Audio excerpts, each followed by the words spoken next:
प्रधानमंत्री नरेंद्र मोदी ने आज भारतीय रिजर्व बैंक की दो नई स्कीम्स को लॉन्च किया है। वीडियो कॉन्फ्रेंसिंग की मदद से पीएम ने आरबीआई की रिटेल डायरेक्टर योजना और एकीकृत लोकपाल योजना की शुरुआत की।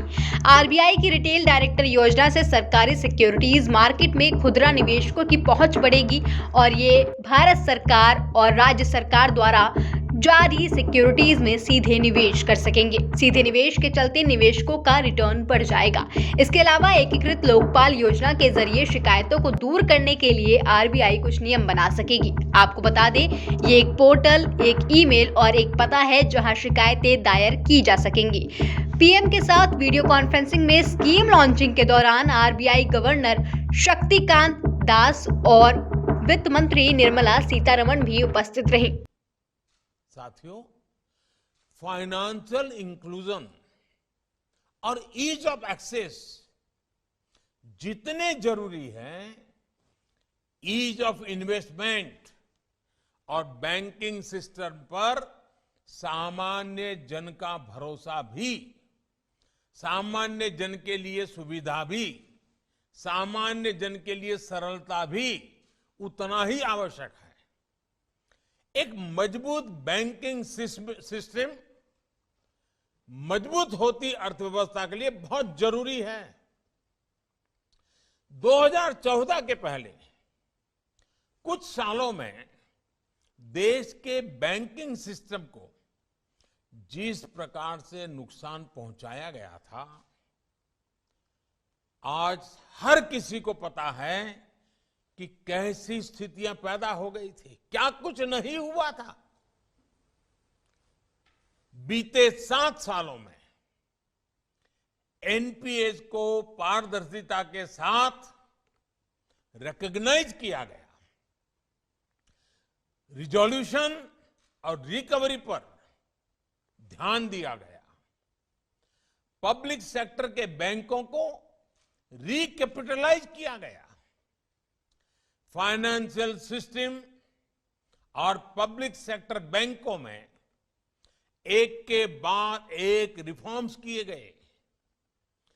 जो विलफुल डिफॉल्टर्स पहले सिस्टम से खिलवाड़ करते थे, अब उनके लिए मार्केट से फंड जुटाने का रास्ता बंद कर दिया गया है। पब्लिक सेक्टर बैंकों से जुड़ी गवर्नेंस में सुधार हो, डिसीजन मेकिंग, ट्रांसफर पोस्टिंग से जुड़ी आजादी हो, छोटे बैंकों को मर्ज कर बड़े बैंकों का निर्माण हो, या फिर national asset reconstruction company limited की स्थापना हो। इन सभी कदमों में आज बैंकिंग सेक्टर में नया विश्वास, नई ऊर्जा लौट रही है। आरबीआई की दो नई स्कीम्स को लॉन्च करते हुए पीएम ने कहा, इस महामारी के दौरान आरबीआई ने बहुत प्रशंसनीय काम किया है। ये समय देश के विकास में बहुत अहम भूमिका रखता है। उन्होंने कहा कि इसमें आरबीआई की भूमिका भी बेहद अहम है और उन्हें पूरी उम्मीद है कि आरबीआई इस पर खरा उतरेगी।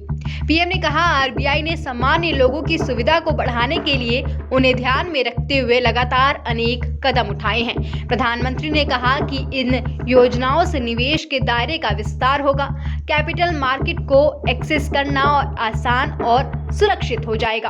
इससे सरकारी सिक्योरिटीज में निवेश का सरल और सुरक्षित जरिया मिल जाएगा। उन्होंने कहा, वन नेशन और वन अबॉन्डमेंट से साकार रूप लिया है। उनके मुताबिक आप शिकायतों का समाधान करने के कितने मजबूत हैं, यही लोकतंत्र की सबसे बड़ी ताकत है। साथियों, 6-7 पहले तक भारत में बैंकिंग, पेंशन, इंश्योरेंस, ये सब कुछ एक एक्सक्लूसिव क्लब जैसा हुआ करता था। देश का सामान्य नागरिक, गरीब परिवार, किसान, छोटे व्यापारी, कारोबारी, महिलाएं, दलित, वंचित, पिछड़े, इन सबके लिए ये सब सुविधाएं बहुत दूर थी। जिन लोगों पर इन सुविधाओं को गरीब तक पहुंचाने की जिम्मेदारी थी, उन्होंने भी इस पर कभी ध्यान नहीं दिया। बल्कि बदलाव ना हो, कोई परिवर्तन ना आए,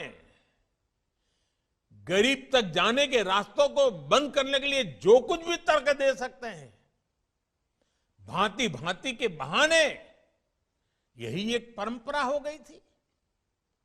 और क्या कुछ कहा नहीं जाता था, खुलेआम बेशर्मी के साथ कहा जाता था, अरे बैंक की ब्रांच नहीं है, स्टाफ नहीं है, इंटरनेट नहीं है, लोगों में जागरूकता नहीं है, न जाने कैसे कैसे तर्क दिए जाते थे। अनप्रोडक्टिव सेविंग्स और इनफॉर्मल लैंडिंग, इससे सामान्य नागरिक की स्थिति भी खराब हो रही थी और देश के विकास में उसकी भागीदारी भी न के बराबर थी। पेंशन और बीमा का तो यही माना जाता था कि ये सब समृद्ध परिवारों के भाग्य में ही है, लेकिन आज स्थिति बदल रही है।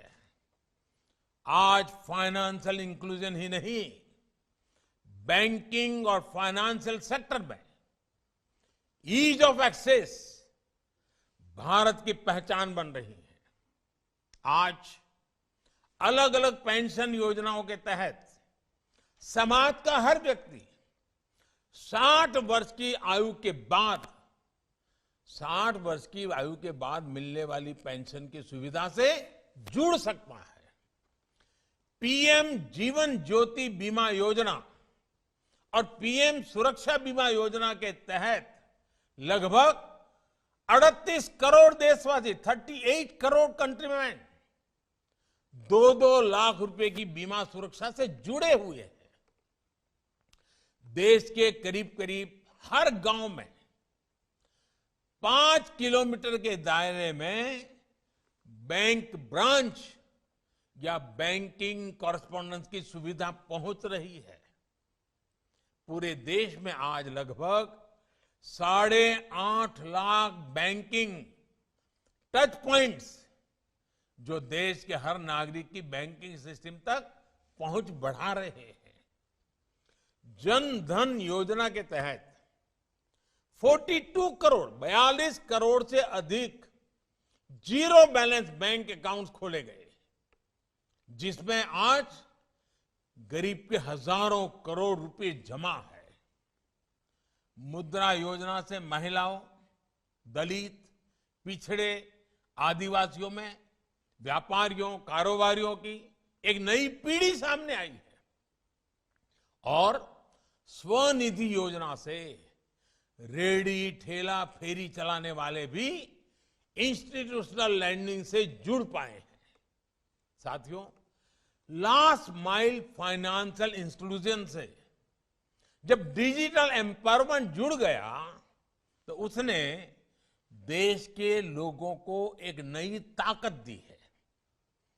31 करोड़ से अधिक रुपए कार्ड, करीब 50 lakh POS M POS machines ने आज देश के कोने कोने में डिजिटल ट्रांजैक्शन को संभव बनाया है।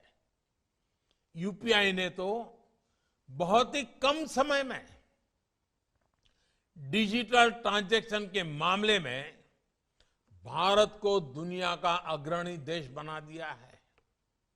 सिर्फ 7 सालों में भारत ने डिजिटल ट्रांजैक्शन के मामले में 19 गुना की छलांग लगाई है, 19 टाइम। आज 24 घंटे, 7 दिवस और 12 महीने देश में कभी भी कहीं भी हमारा बैंकिंग सिस्टम चालू रहता है। इसका लाभ भी हमने कोरोना के इस काल में देखा है। Bureau report, my Bharat.